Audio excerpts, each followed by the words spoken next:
The Manhattan skyline glittered like scattered diamonds against the ink-black October sky, each window a tiny beacon in the concrete jungle below. Inside the grand ballroom of the Plaza Hotel, crystal chandeliers cast golden light over New York's elite, their laughter and conversation mixing with the smooth notes of a live jazz quartet. It was the kind of evening where million-dollar deals were sealed with handshakes disguised as friendly greetings, where power wore tailored suits and expensive perfumes, where everyone smiled but few truly meant it. Adrian Castellano stood near the bar, a glass of whiskey untouched in his hand, his dark eyes scanning the crowd with the practiced ease of a predator assessing its territory. At 32, he had the kind of presence that made people turn their heads, not just because of his sharp jawline or the way his Tom Ford suit fit his athletic frame perfectly, but because of something intangible, something dangerous that hummed beneath his polished exterior. He was a man who commanded respect without demanding it, whose silence carried more weight than most people's words. "Adrian, there you are," a voice cut through his thoughts. Thomas Chen, a real estate mogul with ties to half the construction projects in the city, approached with an overly enthusiastic smile. "I've been meaning to discuss that Brooklyn development with you. Your father mentioned you might be interested in—" "My father mentions a lot of things," Adrian interrupted smoothly, his tone polite but final. "Send the details to my office. We'll review them." Thomas's smile faltered slightly, but he nodded, understanding the dismissal. This was Adrian's gift, the ability to end conversations without causing offense, to maintain civility while keeping everyone at arm's length. It was a skill honed over years of navigating the treacherous waters of his family's business, where showing weakness could cost you everything. As Thomas retreated into the crowd, Adrian's second-in-command, Marcus, appeared at his elbow. Marcus was built like a boxer, with scarred knuckles and a face that had seen too many fights, but his eyes were sharp with intelligence. "The shipment from Jersey cleared customs. No issues. And your father called again. Third time today." Adrian's jaw tightened almost imperceptibly. "What does he want?" "Didn't say. Just that it's important you attend his birthday celebration next weekend." Marcus paused, lowering his voice. "He also mentioned bringing someone. A date." "Of course he did." Adrian drained his whiskey in one smooth motion, the burn barely registering. Victor Castellano, his father, the legendary head of one of New York's most powerful crime families, had been on his case about settling down for years. At 72, Victor was thinking about legacy, about grandchildren, about ensuring the Castellano name continued with the same strength that had built their empire. Adrian, meanwhile, had no interest in the parade of socialites and daughters of business associates his father kept throwing in his path. "Tell him I'll be there," Adrian said finally. "Alone. He won't like that. He rarely likes anything I do." Adrian set his glass on a passing waiter's tray. "I need some air." He moved through the crowd with practiced ease, nodding at familiar faces, deflecting attempts at conversation with a few well-chosen words. The ballroom felt suffocating. Too many false smiles, too many hidden agendas, too many people who wanted something from him. This charity gala was supposed to benefit children's hospitals, but everyone here knew it was really about networking, about maintaining appearances, about being seen with the right people. The balcony was nearly empty when Adrian stepped outside, the October wind cutting through his suit jacket with sharp teeth. He welcomed the cold, the way it cleared his head and reminded him he was still human underneath all the armor he wore. The city stretched out before him, millions of lives unfolding in those glowing windows, each one a story he would never know. Sometimes he envied them, the anonymity, the freedom to make mistakes without consequences rippling through an entire organization. "Beautiful, isn't it?" A woman's voice, smooth and tinged with an accent he couldn't quite place, broke the silence. "The city, I mean. The way it pretends to sleep but never really does." Adrian turned and for a moment forgot how to breathe. She stood at the far end of the balcony, partially obscured by shadows, wearing a red dress that caught the light like liquid fire.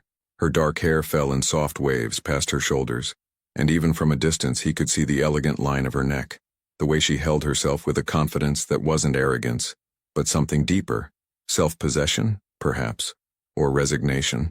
She wasn't looking at him but at the city, her profile revealing high cheekbones and lips curved in a sad sort of smile. "It's honest, at least," Adrian replied, moving closer. "The city doesn't pretend to be something it's not. It's loud, chaotic, sometimes cruel, but it's real." She turned then, and he saw her eyes, dark, intelligent, carrying depths of something he recognized because he saw it in his own mirror every morning. Pain, carefully hidden. Secrets, carefully guarded. Is that what you value? Honesty? Her smile widened slightly, though it didn't quite reach her eyes. That's rare, especially in a place like this. She gestured toward the ballroom behind them, where the party continued in its glittering superficial glory. I value it because it's rare, Adrian said, leaning against the balcony railing a few feet from her. Close enough to talk, far enough to maintain propriety. Most people in there are wearing masks, playing roles. Sometimes I wonder if they even remember who they really are underneath. And you? She challenged, tilting her head slightly. Are you wearing a mask, Mr. Castellano? Adrian Castellano. He watched for recognition in her eyes, that slight widening that usually came when people heard his name. But she showed nothing. Either she genuinely didn't know who he was, or she was an exceptional actress. And I wear several masks, depending on the occasion. Right now I'm wearing the dutiful son attending a charity event mask. It's one of my favorites. Requires minimal effort. She laughed then, a genuine sound that seemed to surprise even her. At least you're honest about your dishonesty. That's refreshingly paradoxical. She extended her hand. Elena, just Elena. Her hand was warm despite the October chill, her grip firm. Adrian held it a moment longer than necessary, noting the slight calluses on her fingertips. Not the hands of someone who spent their days in luxury and leisure. There was a story there, hidden beneath the expensive dress and cultured voice. Just Elena, he repeated. Are you wearing a mask tonight? Something flickered across her face. Vulnerability, quickly masked. The biggest one I own, the woman who belongs here mask. I'm still getting used to it. It doesn't fit quite right. Then why wear it? Because sometimes we don't have a choice. Her tone had shifted, become heavier. Sometimes we play the roles we're given because the alternative is worse. They stood in silence for a moment, the wind carrying the sounds of the city up to them, distant sirens, car horns, the eternal heartbeat of New York. Adrian found himself fascinated by her, by the contradiction she presented. Everything about her appearance suggested privilege and polish, but her words carried the weight of someone who had known hardship, who understood that life wasn't the fairy tale the ballroom behind them pretended it could be. Can I ask you something? Adrian said suddenly, surprising himself with the impulse. He wasn't an impulsive man. Impulsivity got you killed in his world. But something about this woman, this moment, made him want to take a risk. And I want you to know, I'm aware how insane this will sound. Elena turned to face him fully, curiosity evident in her expression. I find that the insane questions are usually the most interesting ones. Ask, can you be my girlfriend for one day? The words hung in the cold air between them. Elena blinked, then laughed, a short, incredulous sound. I'm sorry. What? Adrian couldn't help but smile at her reaction. I told you it would sound insane. But hear me out. He ran a hand through his dark hair, choosing his words carefully. My father is having a birthday celebration next weekend. He's been pressuring me to bring someone, to show him I'm not the commitment-phobic workaholic he thinks I am. If I show up alone again, I'll spend the entire evening dodging his matchmaking attempts and listening to lectures about family legacy and responsibility. So you want to hire an actress? Elena's tone was amused but wary. There are agencies for that, you know. Probably more reliable than asking a stranger on a balcony. I don't want an actress reading from a script. I want... Adrian paused, trying to articulate what he barely understood himself. Someone real. Someone who can hold their own in that world but isn't part of it. Someone who won't expect anything beyond that one day. You said you're wearing a mask that doesn't fit. Maybe this is a mask you'd wear better. Just for a few hours. Then we go our separate ways. No strings attached.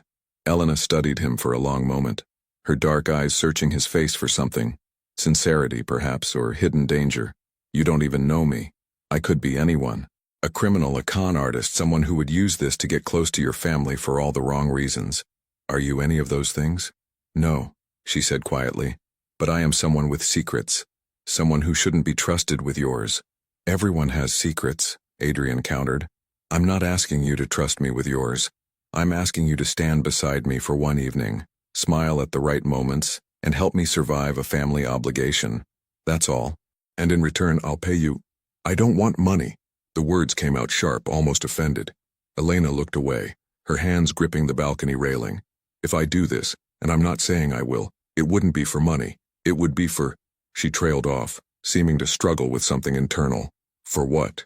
Adrian asked gently. For a few hours of being someone else. Someone who doesn't have to think about. She stopped herself, shaking her head. This is crazy.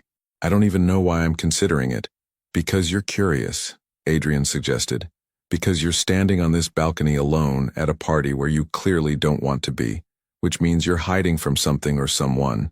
Because maybe, just maybe, you need an escape as much as I need a solution to my father's meddling. Elena turned back to him, and he saw the internal war playing out across her features. She was beautiful, he realized. Not in the conventional polished way of the women inside the ballroom, but in a raw, complicated way that suggested she had been broken and put herself back together with sheer will. There was strength in the set of her shoulders despite the sadness in her eyes. One day, she said finally, just the party. I arrive with you. I play the role of the supportive girlfriend. I leave with you. Then it's over. We don't see each other again. Agreed? Agreed, Adrian said, though something in his chest tightened at the thought of this being temporary. He pushed the feeling aside. He was good at compartmentalizing, at keeping business separate from emotion. This was business, albeit unusual business. We should exchange numbers. I'll send you the details about the party, and we should probably meet once or twice before then to make sure we can sell this convincingly. Sell this? Elena repeated, pulling out her phone with hands that trembled slightly. Right, because that's what this is. A performance. They exchanged numbers, the transaction feeling oddly intimate despite its practical nature. Adrian found himself wanting to ask her more questions. Where was she from? What brought her to New York? Why did she look like she was carrying the weight of the world on her elegant shoulders? But he held back. She had agreed to his insane proposal. Pushing for more would break whatever fragile agreement they had reached. I should go, Elena said, pocketing her phone, before someone comes looking for me. Who would come looking? The question was out before Adrian could stop himself. Elena's expression shuddered, becoming unreadable. Someone who wouldn't understand me standing on a balcony with a stranger. Someone who expects me to play my role without deviation. She moved toward the door, then paused, looking back at him. Your father's birthday. What kind of party is it? What should I wear? How should I act? Formal? Expensive? My family's estate in the Hamptons? Ocean views? Old money atmosphere? Act like you belong there. Like you've seen that level of wealth before. And Adrian hesitated, then decided honesty was the best policy. Be prepared for questions. My family is protective. They'll want to know about you, about us. We'll need our story straight. Then we'll practice, Elena said. Text me when and where. I'll be there. Elena, Adrian called as she reached for the door handle. She turned, raising an eyebrow in question. Why did you say yes? Really? For a moment he thought she wouldn't answer. Then her lips curved in that sad smile again. Because you asked for one day, not forever. In my experience, men always want forever, or at least they claim to. You were honest about the limitations. That's worth something. She slipped inside before he could respond, the door closing behind her with a soft click. Adrian stood alone on the balcony, the wind cutting through his jacket, his mind racing. He pulled out his phone and stared at her contact information. Just a first name and a number. No more and no less than what she'd promised. What had he just done? This was reckless, impulsive, completely unlike him. He should call it off. Show up to his father's party alone, deal with the consequences like he always did. But something stopped him. The memory of Elena's eyes. The recognition of a kindred spirit trapped in circumstances beyond their control. The dangerous curiosity about who she really was beneath the mask she claimed not to fit properly. His phone buzzed. A text from Marcus. Your father called again. Says it's urgent. Something about a new business arrangement. Adrian typed a response. I'll call him tomorrow. Tonight I'm busy. But he wasn't busy.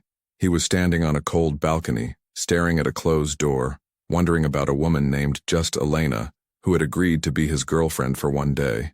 A woman with secrets in her eyes and calluses on her hands, who wore expensive dresses like armor, and spoke about masks with the weariness of someone who never got to take theirs off. Inside, the party continued its glittering charade. Adrian could see through the windows as people laughed and danced, as deals were made and alliances formed, as everyone played their assigned roles in the eternal theater of New York's elite. He should go back in, make the rounds, maintain his presence. That's what a dutiful son would do. That's what Adrian Castellano, heir to the family business, was supposed to do. Instead, he stayed on the balcony a moment longer, his mind already planning how to make this work. He would need to know more about Elena before introducing her to his family. Enough to build a convincing story, but not so much that he crossed the boundaries they had established. He would need to prepare her for his father's scrutiny, for the way Victor could read people like others read books. He would need to remember that this was temporary, a solution to a problem, nothing more. But as he finally turned to go inside, Adrian couldn't shake the feeling that he had just set something in motion that would change everything. It was the same instinct that had kept him alive in dangerous situations, the same sixth sense that warned him when a deal was about to go wrong. Only this time he couldn't tell if the danger was external or if he was walking willingly into a trap of his own making. Across the city, in a taxi heading toward the Upper East Side, Elena sat in the back seat with her eyes closed, her heart pounding against her ribs. What had she done? What had possessed her to say yes to such an absurd proposal? She should have walked away, should have declined politely and disappeared into the safety of anonymity. But something about Adrian Castellano had called to her, the loneliness in his eyes that matched her own, the way he seemed as trapped by his life as she was by hers, the dangerous possibility that for one day she could pretend to be someone else, someone who chose her own path, someone who wasn't. Her phone vibrated. A text from an unknown number. "Thank you for saying yes. I promise to make this as painless as possible. Adrian." Elena opened her purse to put her phone away, and the overhead lights of the taxi caught on something metallic. Her wedding ring, which she had removed before entering the party, sat at the bottom of her bag like an accusation. She had been married for 3 months. 3 months of living in a gilded cage. 3 months of being someone's possession rather than someone's partner. 3 months of wondering if she would ever feel like herself again. And now she had agreed to be another man's fake girlfriend for a day. A man whose last name was Castellano. A man whose father was Victor Castellano. A man who had no idea that the woman he had just made a deal with was already tied to his family in the most impossible way imaginable. Elena picked up the ring, feeling its weight, its coldness. She should tell Adrian the truth, should call this off before it began. But the thought of going back to that mansion, to that life, to the role of the dutiful wife with no freedom and no choice, made her stomach clench with despair. One day, just one day of being someone else, of standing beside someone who saw her as a person rather than a possession. Was that so much to ask? She slipped the ring back into her purse, burying it beneath her wallet and lipstick. Tomorrow, she would put it back on. Tomorrow, she would return to being Mrs. Victor Castellano, the newest addition to one of New York's most powerful crime families, a role she had accepted to save her family from ruin. But tonight, for just a few more hours, she was simply Elena. Just Elena, a woman who had met a stranger on a balcony and made a dangerous choice that felt, for the first time in months, like freedom. The taxi pulled up to the Castellano mansion, its imposing facade lit by security lights. Elena paid the driver and walked toward the entrance, her heels clicking against the stone pathway. Inside, her husband was waiting, a man 3 times her age, a man who had bought her like she was another addition to his art collection, a man whose son had just asked her to pretend to be his girlfriend. As she reached for the door, Elena allowed herself one last moment of the woman she had been on that balcony, free, honest, alive. Then she opened the door, stepped inside, and let the mask fall back into place. The game had begun, though neither player yet understood the true rules or stakes. In 1 week, at Victor Castellano's birthday celebration, all their carefully constructed illusions would shatter, but for now they had their agreement, their separate secrets, and the dangerous hope that pretending to be something they weren't might somehow lead them to the truth of who they really were. 3 days had passed since the gala, and Adrian found himself checking his phone more often than he cared to admit. He had sent Elena the details about his father's party, date, time, dress code, but kept the messages professional, distant. Still, something nagged at him, a curiosity that went beyond the practical arrangement they had made. It was Marcus who finally called him out on it. "You've looked at your phone 6 times in the last 10 minutes, his second-in-command observed from across the desk in Adrian's office. The space was all dark wood and leather, floor-to-ceiling windows overlooking the Hudson River. "Either we're expecting trouble or there's something you're not telling me." "There's always something I'm not telling you," Adrian replied, not looking up from the contract he was reviewing. "That's why you get paid, to handle what I do tell you and not ask questions about what I don't." Marcus grunted, unconvinced. This about your father's party? You actually bringing someone this time? Before Adrian could respond, his phone buzzed. A text from Elena. When do we start rehearsing? I'm free this afternoon if you are. Probably better to get this right than to improvise in front of your family. Adrian felt something tighten in his chest. Anticipation, maybe, or apprehension. Clear my schedule for the afternoon, he told Marcus. Something came up. Something or someone. Out, Adrian said, but there was no heat in it. Marcus had been with him long enough to know when to push and when to retreat. The older man left with a knowing smirk, closing the door behind him. Adrian typed his response. Central Park, Bethesda Fountain, 2 p.m. We'll walk and talk. More natural than sitting across a table. Her reply came quickly. See you there. Central Park in October was a study in contrasts. The green of summer fading to the gold and crimson of autumn. Tourists in t-shirts despite the chill.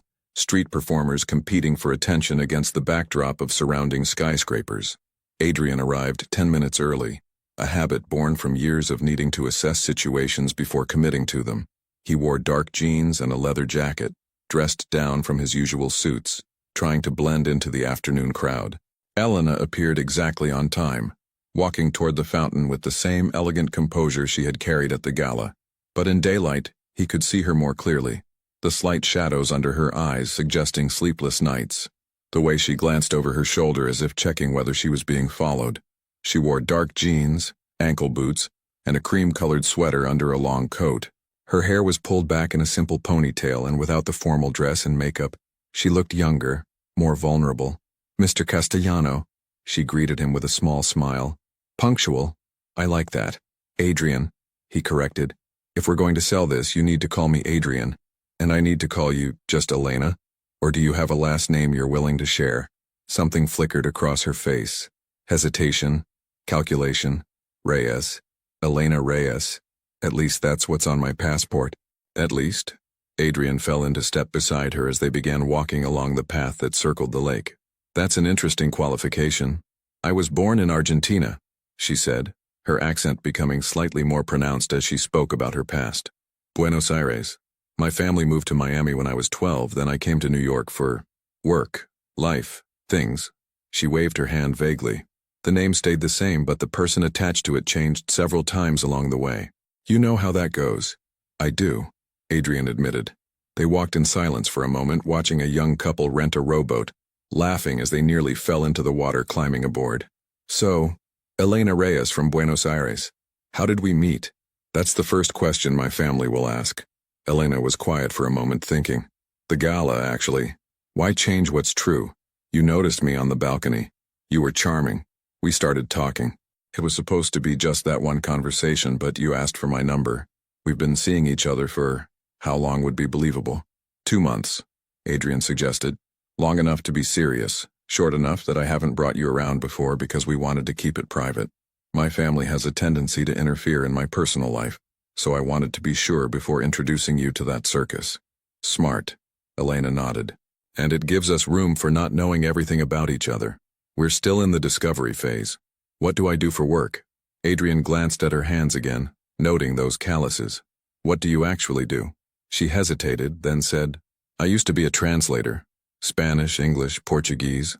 Freelance work, mostly for law firms and hospitals. But I took a break recently. Personal reasons. Then that's what you tell them. You're a translator, currently freelancing, flexible schedule. It explains why you can attend a party in the Hamptons on short notice. Adrian steered them toward a quieter path, away from the crowds. What about your family? My father will ask. He always does background checks on people in my life. Elena's expression closed off slightly. My parents are dead. Car accident when I was 23. I have a younger sister, Isabel. She's 25 now, lives in Brooklyn. Elena's voice softened with genuine affection. She's the reason I do most things. The reason I make the choices I make. There was a story there, Adrian realized. A weight behind those words that spoke of sacrifice and difficult decisions. He wanted to ask more, to understand what had put that sadness in her eyes, but they had agreed on boundaries. One day, no strings attached. I'm sorry, he said simply. About your parents. Thank you. Elena gave him a small, genuine smile. What about you? I should know the basics about your family before I walk into the lion's den. You mentioned your father is protective. That's one word for it. Adrian ran a hand through his hair, choosing his words carefully. My father, Victor Castellano, is 72. He built his business empire from nothing. Real estate construction, some import-export operations. He's old school, traditional. Family is everything to him. Loyalty is everything. My mother died when I was 15. Cancer. After that, it was just my father and me. I'm sorry. Elena echoed his earlier words. That must have been difficult. It made me who I am. Adrian's jaw tightened slightly. For better or worse. My father groomed me to take over the business, but we have different philosophies about how things should be run. He sees me as too soft, too willing to compromise. I see him as stuck in the past, but we respect each other, even when we disagree. They had reached the Bow Bridge, the ornate cast-iron structure arching gracefully over the lake. Elena stopped, leaning against the railing, her eyes distant. Respect without understanding. I know something about that. Who don't you understand? Adrian asked, moving to stand beside her. Or who doesn't understand you? Elena turned to look at him, and for a moment, he saw raw vulnerability in her expression. Fear, regret, something that looked like desperation. Everyone. No one. Myself, most of all. She laughed, but it sounded hollow. Sorry, that's more honest than I intended to be. I asked for honesty, Adrian reminded her. At least between us. Even if everything else is performance. Is it? Elena met his eyes directly. Performance? Because standing here with you, talking like this, it doesn't feel like acting. It feels more real than most of the actually real conversations I've had in months. Adrian felt something shift between them, a dangerous pull toward intimacy that wasn't part of their agreement. He should step back, maintain distance, keep this professional. Instead, he heard himself say, I know what you mean. Most people in my life want something from me. They see the name, the money, the power. They don't see the person drowning underneath all of it. Are you drowning? Elena asked softly. Sometimes. The admission surprised him. He didn't talk like this, didn't open up to strangers. But Elena didn't feel like a stranger even though they had met only days ago. There are expectations, responsibilities, choices that aren't really choices because the alternative is unthinkable. You do what you have to do to protect the people you love, to honor the legacy you've been given, even when it suffocates you. Elena's hand moved to rest on top of his on the railing, her touch light, but deliberate. I understand that more than you know. The weight of obligation. The feeling that your life isn't really yours, that you're just playing a role someone else wrote for you. They stood like that for a moment, hands touching, both staring out at the water. Adrian knew he should move, should break the contact, but he didn't want to. This connection, fragile and undefined as it was, felt like oxygen after being underwater too long. A group of tourists approached, their chatter breaking the moment. Elena withdrew her hand, the spell broken. We should keep walking, practice our story. What else do I need to know? They spent the next 2 hours walking through the park, building their fictional relationship with careful detail. How Adrian liked his coffee, black, no sugar. How Elena took hers, with cream, sometimes a hint of cinnamon. Their first official date, a small Italian restaurant in the West Village. Adrian knew the owner could verify the story if needed. Elena's favorite book, 100 Years of Solitude, which she had read in the original Spanish. Adrian's biggest pet peeve, people who were late without calling. Little details that couples would know about each other. Small intimacies that would make their performance believable. But between the rehearsed facts, real conversations emerged. Adrian found himself telling her about the pressure of living up to his father's expectations, of being groomed since childhood to take over an empire he sometimes wanted to burn down and rebuild from scratch. Elena shared carefully edited pieces of her past, growing up in Argentina, the difficulty of adjusting to life in America, the constant feeling of being caught between two worlds, never fully belonging to either. I think that's why I became a translator, she said as they sat on a bench overlooking the conservatory water, watching remote-controlled sailboats glide across the surface. It gave me a purpose for being between languages, between cultures. Instead of being lost, I was a bridge. It made the displacement feel intentional instead of accidental. And now? Adrian asked. You said you took a break. Do you miss it? Elena was quiet for a long moment. I miss having a purpose that was mine. Something I chose, something I was good at, something that helped people. Now I feel like... She stopped herself, seeming to realize she was revealing too much. I miss feeling useful. Let's leave it at that. Adrian wanted to push, to ask what had changed, why she had given up something she clearly loved. But her expression had closed off, walls rising back up. He recognized the look. He wore it himself often enough. "My father will like you," he said instead, changing the subject. "You're intelligent, well-spoken, beautiful. You carry yourself with confidence. That's what he values, strength, especially in women. My mother was like that. She never backed down from him, never let him intimidate her. He respected her for it." "Will he interrogate me?" Elena asked, a hint of nervousness creeping into her voice. "Probably, but nothing you can't handle. Just remember, we've been dating for 2 months, we're taking things slow, and we're happy. That's all he needs to know. The rest is our business." Elena nodded, then checked her phone. Her expression changed, becoming tense. "I should go.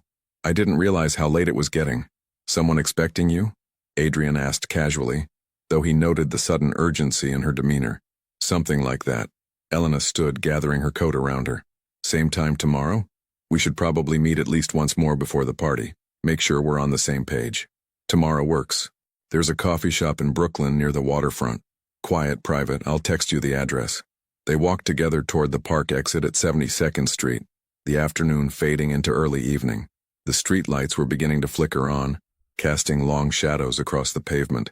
As they reached the corner, Elena turned to him. "Adrian," she said, her voice soft but serious. "Thank you for this, for treating me like a person instead of just a prop for your performance. It means more than you probably realize." Before he could respond, she had hailed a taxi and disappeared inside, leaving him standing on the corner with more questions than answers. He watched the cab disappear into traffic, noting the direction, Upper East Side, toward the expensive neighborhood where old money and new power intersected. His phone buzzed. A text from Marcus. "Your father wants to have dinner tomorrow night. Says he has something important to discuss." Something about his personal life. Adrian stared at the message, an uneasy feeling settling in his stomach. His father rarely discussed his personal life, rarely needed anything from Adrian beyond business matters and the occasional family obligation. What could be so important? He typed back, "Tell him I'm busy tomorrow night. We'll talk after his party." But as Adrian walked to his car, he couldn't shake the feeling that something was shifting, that the careful balance of his world was about to be disrupted in ways he couldn't predict or control. He thought about Elena, the sadness in her eyes, the secrets she carried, the way she had said she understood obligation and drowning in expectations. What was she running from? What choices had she made to protect the people she loved? Across the city, Elena sat in the back of the taxi, her hands shaking slightly as she pulled her wedding ring from her purse and slipped it back onto her finger. The metal felt like a shackle, cold and heavy. She had 3 days until Victor's party, 3 days until the carefully constructed lies collided with the unbearable truth. 3 days to figure out how to tell Adrian that the woman he had asked to be his fake girlfriend was actually his father's very real wife. She closed her eyes, leaning her head against the window. This was a mistake. She should call it off, should text Adrian right now and tell him she couldn't do it. But the memory of those few hours in the park, the genuine conversation, the way he had looked at her like she was a person rather than a possession, the feeling of being Elena instead of Mrs. Victor Castellano, made her hesitate.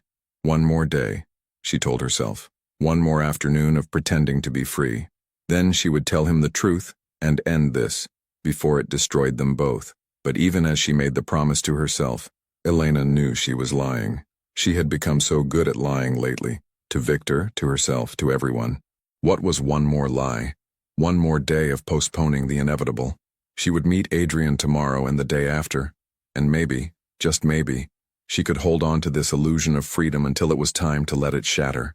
The taxi pulled up to the mansion, its windows glowing with warm light that felt anything but welcoming. Elena paid the driver, took a deep breath, and walked toward the entrance. Inside, her husband was waiting. Inside, the cage door stood open, patient and certain that she would always return, because where else could she go? The morning of Victor Castellano's 73rd birthday celebration arrived with deceptive tranquility. The sky over the Hamptons was a brilliant blue, unmarred by clouds, and a gentle breeze carried the scent of salt water from the Atlantic.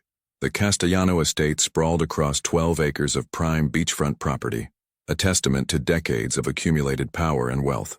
The main house was a modernist masterpiece of glass and stone, all clean lines and dramatic angles, designed to intimidate as much as to impress.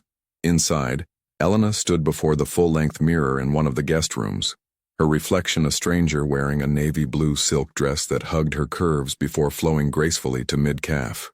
Her dark hair was styled in soft waves. Diamond earrings, gifts from Victor, glittered at her ears, and her makeup was flawless. She looked like she belonged in this world of wealth and privilege. She looked nothing like herself. Her phone buzzed on the dresser. A text from Adrian. "I'm here. Parking now. Ready?" Elena's hands trembled as she typed her response. "As ready as I'll ever be. Meet you at the front entrance in 5 minutes." She stared at the message, her finger hovering over the send button. This was her last chance to stop this disaster before it began.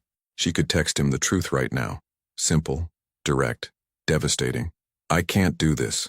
I'm married to your father."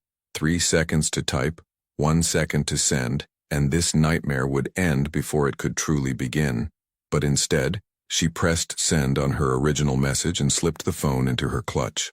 Her wedding ring caught the light, and she felt bile rise in her throat. She had worn it every day for 3 months, a constant reminder of the deal she had made to save her sister, to clear her family's debts, to survive. Today it felt like it was burning her skin. A knock on the door made her jump. "Elena?" Victor's voice, cultured and calm, came from the other side. "Are you almost ready? Guests are beginning to arrive." "Just a moment," she called back, her voice steadier than she felt. She took one last look in the mirror, straightened her shoulders, and opened the door. Victor Castellano stood in the hallway, distinguished in a charcoal gray suit that probably cost more than most people made in a month. At 73, he maintained the bearing of a man who had commanded respect his entire life. Silver hair impeccably styled, sharp blue eyes that missed nothing, a face lined with age but still handsome in an austere way. He smiled when he saw her, the expression not quite reaching his eyes. "Beautiful," he said, offering his arm. "You look perfect. Exactly as a Castellano wife should look." Elena took his arm, her skin crawling at the contact. "Thank you. Happy birthday, Victor." They descended the grand staircase together, Elena hyper-aware of the staff bustling below, preparing for the celebration. Through the massive windows she could see white tents erected on the lawn, caterers arranging tables, a jazz quartet setting up near the pool. It was elegant, expensive, exactly what one would expect from a man of Victor's status. "I have a surprise planned for today," Victor said as they reached the bottom of the stairs. "An announcement I think will please the family. It's time they properly met my new wife, don't you think? Time to make our arrangement public." Elena's blood ran cold. In the 3 months since their wedding, Victor had kept their marriage relatively quiet.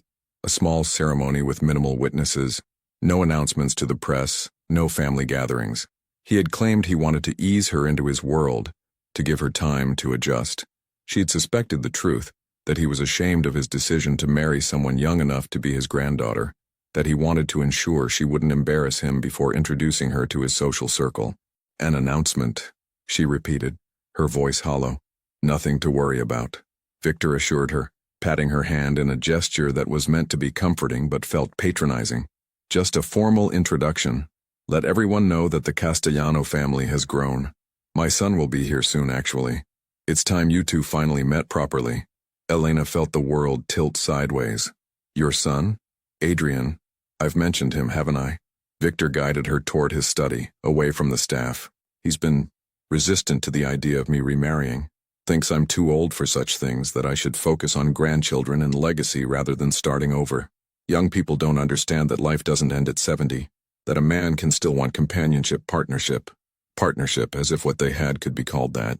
As if Elena had been anything but merchandise in a transaction, her freedom traded for her sister's medical bills, and her family's safety from the loan sharks who had been circling like vultures. "I'm sure he'll come around," Elena managed to say, though each word felt like swallowing glass. "Once he meets me." Victor's smile widened slightly. "I'm certain he will. You have a way about you, Elena. That quiet strength I admired from the beginning. You don't complain. You don't make demands. You understand your role. That's becoming increasingly rare in modern women." Elena wanted to laugh at the absurdity, to scream at the condescension, to run from this house and never look back. Instead, she smiled and nodded, playing the role she had sold herself into, the perfect wife, the beautiful ornament, the gilded prisoner. I need to greet some early arrivals, Victor said, checking his watch. A Patek Philippe that cost more than Elena's childhood home. Why don't you wait in the garden? Enjoy the sunshine before things get hectic. I'll find you when it's time for the announcement. He left her standing in the hallway, and Elena felt her careful composure beginning to crack.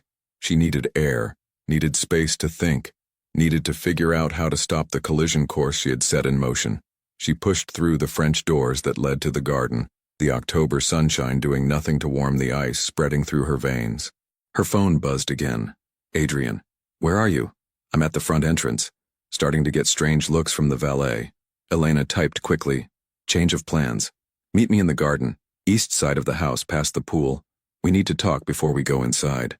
She waited, pacing along a stone path bordered by carefully manicured hedges, practicing what she would say. Adrian, I can't do this because I'm actually married to your father. No, too blunt. There's something I need to tell you about my current situation. Too vague. I've made a terrible mistake and I need your help. Too desperate. Elena? She spun around to find Adrian walking toward her, and her breath caught despite everything. He wore a perfectly tailored navy suit, his dark hair styled but still managing to look slightly disheveled in a way that was undeniably attractive. His expression was warm, genuine, so different from the calculating coldness she saw in Victor's eyes. For a moment, she let herself imagine a different world where she had met Adrian first, where she hadn't been desperate enough to sell herself to save her family, where this could have been real. You look beautiful, Adrian said, his smile fading as he took in her expression. What's wrong? You look like you've seen a ghost. Adrian, Elena started, but the words died in her throat as voices carried from the terrace above them. Victor's voice and another man's. Marcus she recognized from description, Adrian's second in command. Your son just arrived, Mr. Castellano. Shall I bring him to you?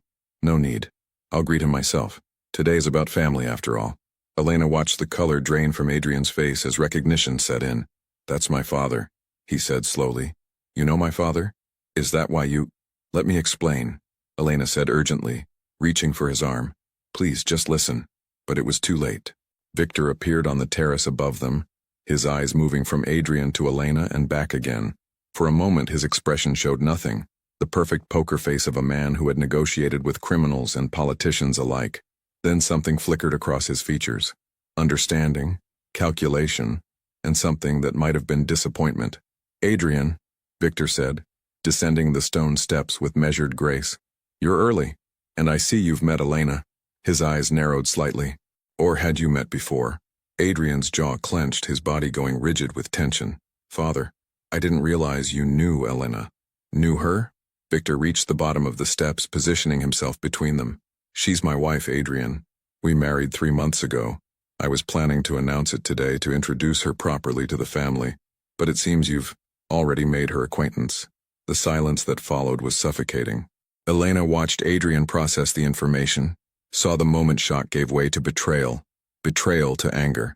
His eyes met hers, and what she saw there, hurt, confusion, accusation, made her want to disappear into the manicured hedges and never emerge. Your wife, Adrian repeated, his voice dangerously quiet. 3 months ago.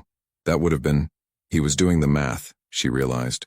3 months ago would have been before the gala where they met, before she agreed to his proposal, before everything.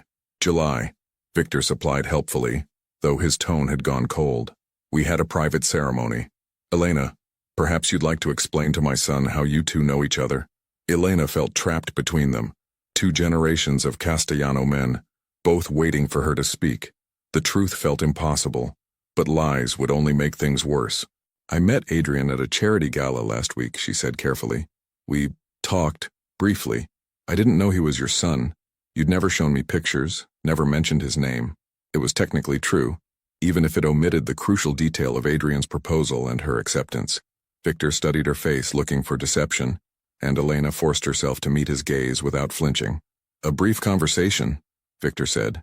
At a gala you attended alone, without telling me you were going. You were in Chicago for business, Elena reminded him, her voice steady despite her racing heart. I didn't want to bother you. It was for a children's hospital charity. I thought it would be appropriate. And you didn't think to mention meeting my son? I didn't know he was your son, Elena repeated. It was a chance encounter, nothing more. Adrian had been silent through this exchange, his expression unreadable. Now he spoke, his voice carrying an edge that made Elena flinch. Nothing more. Right. He turned to his father. Congratulations on your marriage, father. She's lovely. I can see why you kept it quiet. People might talk about the age difference. The optics aren't great. Victor's eyes flashed with anger. My personal life is none of your concern, Adrian, or anyone else's. Elena and I have an understanding. A partnership that works for both of us. Not that I need to justify my choices to you. Of course not, Adrian said, his tone acidic. You never have to justify anything. The great Victor Castellano, always beyond reproach, always right. Tell me, father, does your new wife know what kind of business you're really in? Or is she another innocent you've pulled into this world without full disclosure? Adrian, Victor's voice dropped to a warning growl. This is neither the time nor the place, isn't it? Adrian's laugh was bitter. Your birthday celebration? The big announcement, the perfect family portrait? Seems like exactly the right time to acknowledge the truth, that everything in our world is built on lies and power, and people using each other for gain. Elena wanted to defend herself, to explain, but what could she say? That she had agreed to be Adrian's fake girlfriend while being Victor's real wife? That she had been so desperate for a few hours of freedom that she hadn't cared about the consequences? That she had felt more alive in those afternoon walks with Adrian than in 3 months of marriage to his father? I should go, she said quietly. This is between you two. Family business. Stay, Victor commanded, his hand closing around her wrist, not painfully but firmly enough that she couldn't easily pull away. You're family now, Elena. You don't get to run when things become uncomfortable. Adrian's eyes dropped to where Victor held Elena's wrist, and something dangerous flashed across his face. Let her go, father. You've made your point. Have I? Victor released Elena, but didn't step back. I'm not sure I have. You see, Adrian, I've learned something important over the years. People lie for 2 reasons, fear or desire. They're afraid of consequences, or they want something they can't have. So, which is it, Elena? Why didn't you tell me you'd met my son? Elena met his gaze directly, refusing to show the fear coursing through her, because it was meaningless. A 5-minute conversation at a crowded event. I've met hundreds of people since moving to New York. Should I catalog every brief interaction for your approval? It was the first time she had challenged Victor directly, the first time she had shown any backbone in their marriage. His eyebrows rose slightly, surprise evident.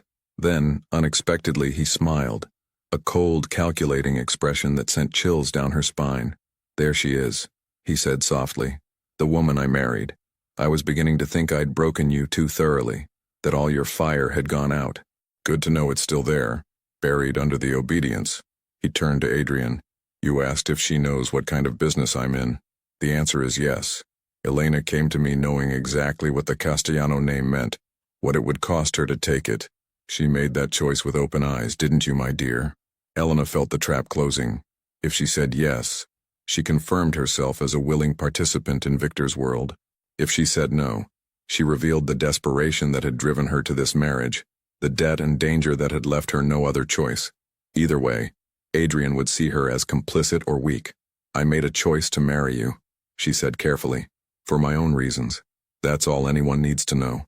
Your own reasons, Adrian repeated, his voice hollow. Right. Well, congratulations to both of you. I'm sure you'll be very happy together. He started to turn away, then paused. I assume my presence is still required at this celebration? Or would you prefer I leave now that the awkwardness has been addressed? Victor's expression hardened. You'll stay. You'll smile. You'll play the dutiful son for our guests. We're Castellanos, Adrian. We don't air our family problems in public. Whatever issues you have with my marriage, we'll discuss them privately, after the party. Of course, Adrian said. Appearances are everything. How could I forget? His eyes met Elena's one last time, and what she saw there, disappointment, hurt, something that might have been understanding beneath the anger, nearly broke her. It was nice meeting you, Mrs. Castellano. I hope you find whatever you were looking for in this marriage.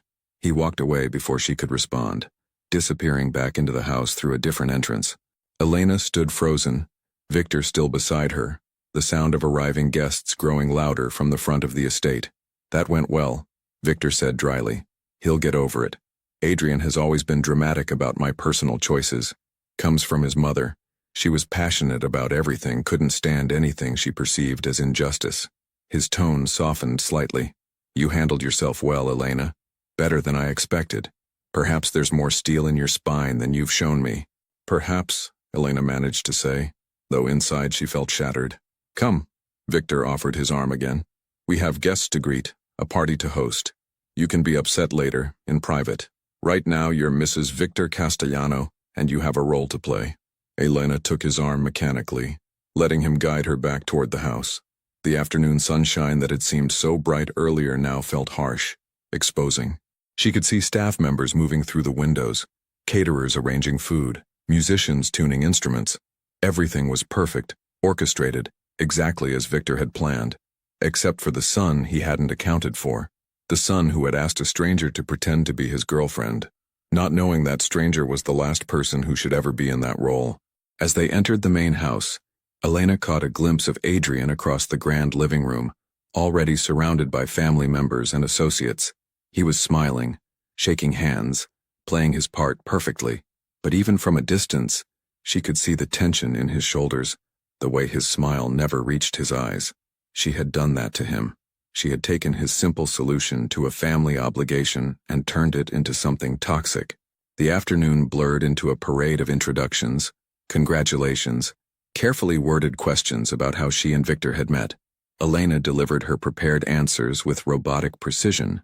They had met through mutual friends, had connected over their shared interest in art and culture, had decided to marry quietly to avoid media attention. Each lie came easier than the last, until she felt like she was floating outside her body, watching a woman who looked like her navigate a world that felt increasingly unreal. Through it all, she was hyper-aware of Adrian's presence, always in her peripheral vision but never close enough to speak to. She watched him charm elderly relatives, discuss business with men in expensive suits, deflect questions about his own romantic life with practiced ease. He never looked at her directly, never acknowledged her presence beyond the initial introduction Victor had orchestrated for the gathered family. Everyone, if I could have your attention, Victor announced around 4 o'clock, standing on a raised platform near the pool, Elena beside him. I want to thank you all for coming to celebrate with me today. 73 years. It's a milestone I never thought I'd reach, given some of the adventures of my youth. Polite laughter rippled through the crowd. Elena's hands were shaking, so she clasped them together, smiling the smile she had perfected over 3 months of marriage. But beyond the birthday, I have another reason for gathering you all here, Victor continued. As many of you know, I've been alone since my beloved Sophia passed away 18 years ago. I never thought I'd find companionship again, never imagined wanting to share my life with someone new, but life has a way of surprising us. Elena felt every eye turn toward her, felt the weight of their curiosity and judgment. Across the crowd she found Adrian, his face carefully neutral, his whiskey glass gripped tight enough that his knuckles were white. 3 months ago, I married this remarkable woman beside me, Victor announced, his hand settling on Elena's lower back. Elena Reyes, now Elena Castellano. She's brought light back into my life, reminded me that happiness isn't reserved for the young. I wanted you all to meet her properly, to welcome her into our family. Applause broke out, polite and perfunctory. Elena saw the calculations happening behind people's eyes, how young she was, what she must want, whether the marriage would last. She had become a curiosity, a trophy, a gold digger in their minds, nothing more. To new beginnings, Victor raised his glass, and to family, the one we're born into, and the one we choose. As everyone drank to the toast, Elena's eyes locked with Adrian's across the pool. He raised his glass slightly, a mockery of acknowledgement, and drank. Then he set the glass down, turned, and walked into the house without looking back. Elena endured another hour of false congratulations and thinly veiled questions before pleading a headache and escaping to the bedroom Victor had assigned her. It was elegant, expensive, empty, like everything else in her life lately. She sat on the edge of the bed, still in her perfect dress, still wearing her perfect smile, and let the tears finally come. A soft knock interrupted her breakdown. Elena? A woman's voice, gentle and unfamiliar. May I come in? Elena wiped her eyes quickly, trying to compose herself. Who is it? Maria. I'm Victor's housekeeper. I brought you some water and aspirin. Mr. Castellano mentioned you weren't feeling well. Elena opened the door to find an older woman with kind eyes and gray hair, pulled back in a neat bun. She carried a tray with water, medicine, and surprisingly, a pot of tea. Thank you, Elena said, accepting the tray. That's very kind. Maria hesitated at the door, then said quietly, If I may, Mrs. Castellano, take the aspirin but drink the tea slowly. It's chamomile with lavender, my own blend. Good for, she paused delicately, difficult days. Elena met the older woman's eyes and saw understanding there. Not judgment, not curiosity, just the quiet compassion of someone who had witnessed many difficult days in this house. Thank you, Maria, Elena said softly. Truly. After Maria left, Elena did as suggested, took the aspirin, then settled by the window with the tea, watching the celebration continue below. The sun was beginning to set, painting the sky in shades of orange and pink that seemed too beautiful for such a terrible day. Her phone buzzed. For a wild moment she hoped it might be Adrian, though she had no idea what she would say to him. But it was her sister, Isabel. How's the party? Is everything okay? You haven't texted all day. Elena typed back, Everything's fine, party's still going, I'll call you tomorrow. Another lie to add to the collection. But what else could she say? That she had imploded her husband's relationship with his son? That she had hurt someone who had shown her kindness when she desperately needed it? That she was trapped in a mansion full of people celebrating a marriage that felt like a prison sentence? As darkness fell and the party finally began to wind down, Elena heard voices in the hallway outside her room. Victor's voice and Adrian's, both carefully controlled but edged with tension. Discussion is not over, Victor was saying. Your behavior today was unacceptable. My behavior? Adrian's voice dripped with sarcasm. That's rich coming from you. How old is she, father? 28? 29? Young enough to be your granddaughter? She's 31 and her age is irrelevant. What matters is that she's my wife and you will treat her with respect. The way you respected my mother's memory, by replacing her with someone who could be her daughter. The sound of impact, a hand meeting face, made Elena flinch. Then Victor's voice, colder than she'd ever heard it. Your mother has been gone for 18 years. She would want me to be happy. She would understand that life goes on. Unlike you, apparently, who seems determined to wallow in the past and judge everyone who tries to move forward. Is that what this is? Adrian's voice was quieter now, dangerous. Moving forward? Or is it just another acquisition, another trophy to add to your collection? Because that's what she looks like, father. A beautiful, sad trophy who has no idea what she's gotten herself into.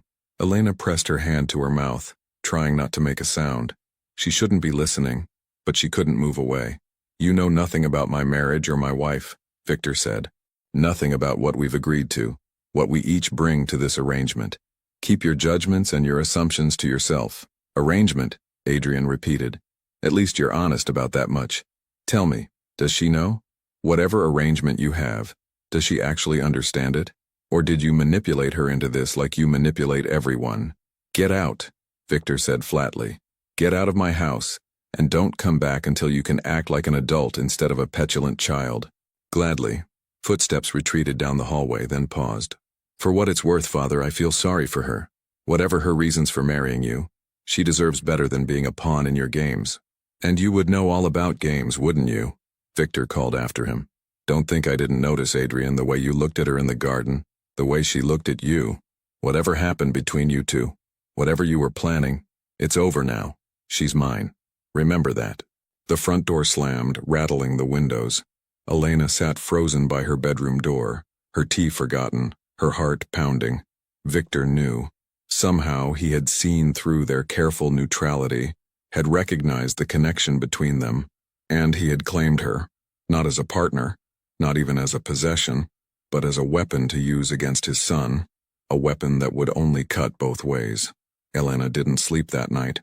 She lay in the dark, listening to the house settle around her, thinking about Adrian's hurt face and Victor's calculating eyes, and the terrible choice she had made to accept a marriage proposal from one man while agreeing to a fake relationship with another. She had thought she was solving problems, protecting her family, finding a way to survive. Instead, she had created a disaster that would hurt everyone involved. Around 3 a.m, her phone lit up with a text from an unknown number. I need to understand, why didn't you tell me?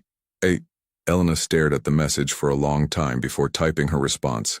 Because I was drowning and you offered me air. Even if it was just for a few hours, I'm sorry. His reply came quickly. Don't contact me again. Whatever this was, it's over. You made your choice. Live with it. Elena deleted the conversation, deleted his number from her phone, and finally allowed herself to cry in earnest. She had known this would end badly. She had known the truth would come out, but she hadn't expected it to hurt this much. The loss of something that had never even really been hers. The destruction of a possibility that had existed for only a few golden afternoons. As dawn broke over the Hamptons, painting the ocean in shades of gold and pink, Elena made herself a promise. She would survive this. She would find a way to endure her marriage to Victor, to pay her debt and protect her sister, and eventually to be free. And she would never again let herself hope for more than survival. It was the only lie she had left to tell herself. Adrian stood at his office window, watching the city disappear beneath white. 3 months since his father's party. 3 months of silence between them. 3 months of pretending Elena Castellano didn't exist, except she did exist. In his thoughts, in his dreams, in the anger that wouldn't fade. Marcus entered without knocking. "We have a problem. Victor's been digging into the Brooklyn operations. He knows you've been moving money." Adrian didn't turn from the window. "Let him know. Adrian, this isn't like you. You're taking risks, making enemies. Whatever happened with your father is none of your concern." Adrian finished coldly. "Is there anything else?"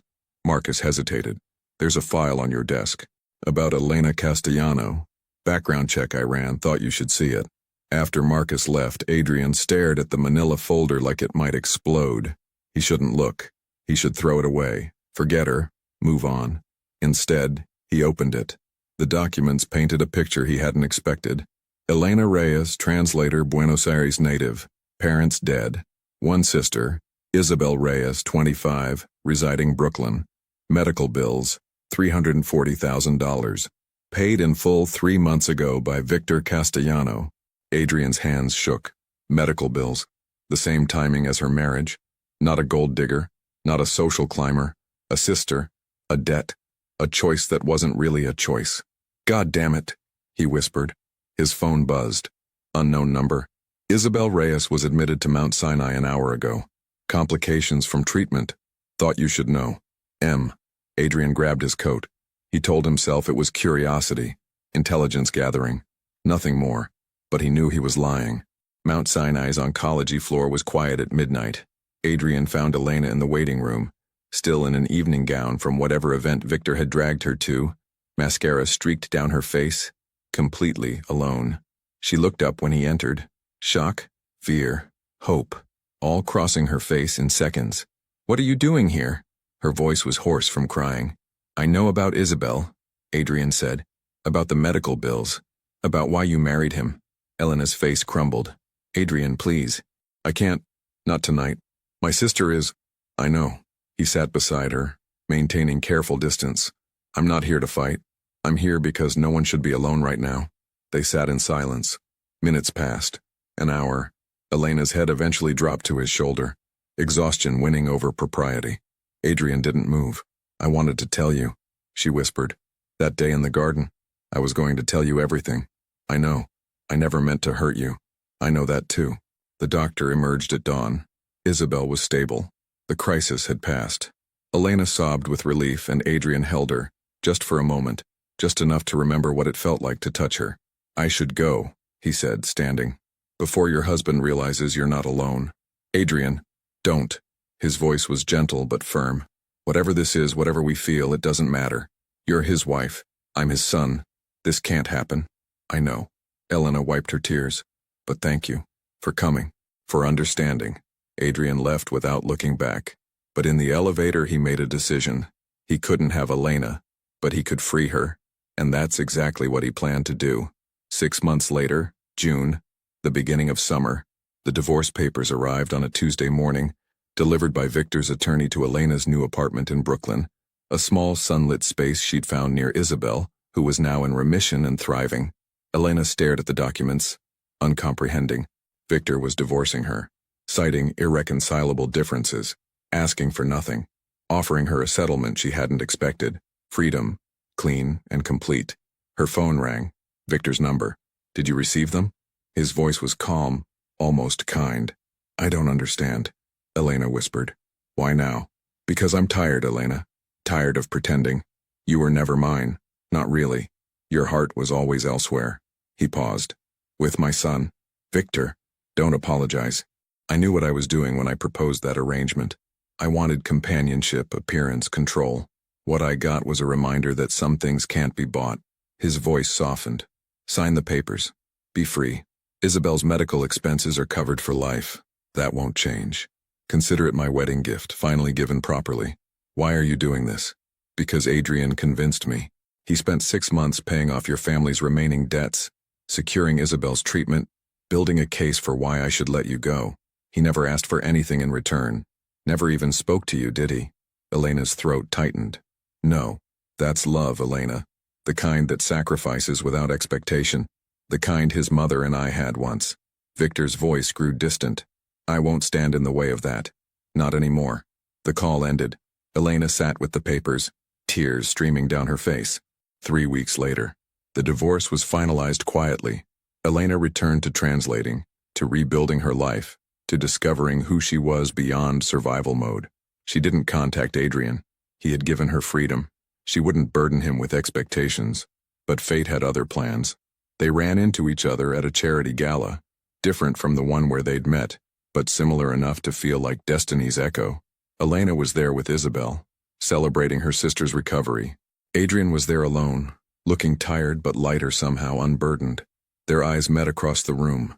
He approached slowly. Elena, Adrian, her heart hammered. I heard what you did. Everything you did. I didn't do it for gratitude. I know. She smiled through tears. You did it because you're a good man. Better than you probably realize. Dance with me? He extended his hand. No pretending this time. No arrangements or agreements. Just us. Elena took his hand. Just us. As they moved to the music, the past year seemed to dissolve. The pain, the betrayal, the impossible circumstances. All of it had led to this moment. Two people who had found each other in the worst way possible, who had hurt each other and been hurt, who had survived and somehow come out stronger. Where do we go from here? Elena asked softly. Slowly, Adrian replied. Honestly, we start over. Get to know each other for real this time. No masks? No masks. As the song ended, Adrian leaned close. Can I take you to dinner tomorrow? Not as anything but two people who'd like to know each other better. Elena smiled. Genuine, free, full of hope. I'd like that very much. Across the ballroom, watching from a quiet corner, Victor Castellano raised his glass in silent acknowledgement. He had lost a wife he never truly had, but he had gained something more valuable, his son's respect, and the knowledge that sometimes love means letting go. The Castellano legacy would continue, just not the way anyone had planned, and sometimes that was exactly how it should be. Adrian and Elena sat on a beach in the Hamptons, watching the sunset, not at the family estate, but a quiet public beach where they were just two people in love. Do you ever regret it? Adrian asked. Everything we went through to get here? Elena squeezed his hand. Every painful moment led us here, so no, I don't regret it. Even meeting me that night on the balcony? Especially that. She kissed him softly. That's when I first remembered what hope felt like. In the distance, waves crashed against the shore. Above them, stars began to emerge, and two people who had started as strangers playing pretend had finally found something real, something worth every sacrifice, something called home.